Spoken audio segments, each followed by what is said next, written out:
Okay, this week we are to talk about Paul's third journey um, and the warnings that he got on that third journey. His first warning was about the Jews planning to kill him. He had planned to travel to Syria and Jerusalem from Corinth, but he had to change his plans. He was with Luke and some others. He sent the others by sea and he took the slower route back to Troas, where he planned to meet the others.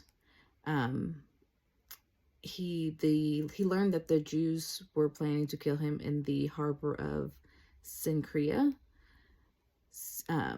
They went into Tyre. Paul and some of the disciples went into Tyre. And that is where he was warned again about what was going to happen to him when he went into Jerusalem, and they begged him not to go to Jerusalem. They told him through the Spirit that they had been told this, but Paul already knew this. In Acts 20, God tells him that he will face imprisonments and afflictions along the way in every city. Paul was told that he would be delivered and bound. He would be delivered to the Gentiles and bound. Luke and the other disciples pleaded with Paul again not to go. Most people, when he got to Jerusalem, welcomed Paul. It was when Paul was in the temple for his purification that he ran into some Asian Jews who were upset and accused Paul of taking Trophimus, the Ephesian, into the temple of the forbidden non-Jews. They tried to kill Paul. Paul was rescued by the Roman guards, who saw the predicament that Paul was in. They allowed him to speak. They were surprised that he spoke Greek. Paul explained to him about his conversion and that he was a Roman citizen, not just a citizen of Taurus. So they didn't beat Paul because they knew that that would be a crime.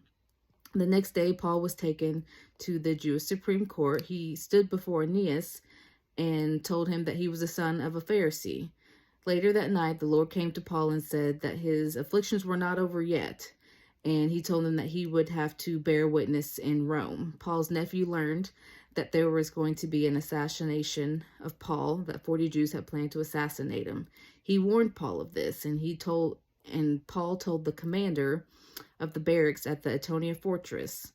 The commander then arranged to have Paul taken under heavy guard to Caesarea Maritima. There he would be protected because he is a Roman citizen, and Roman citizens would be safe under the Roman government there.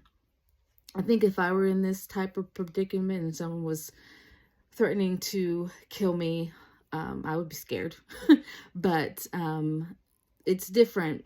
Paul, he had faith, and I think with our faith, I think if I had the same, not that I don't have the same type of faith, but it's with the Lord, I think it would be okay. I know that I would just have to go ahead and trust the Lord and just go, because if the Lord has spoken to Paul several times and he hasn't failed him yet, so I think that I would do the same thing that Paul did, where I would just go and just let the Lord lead me.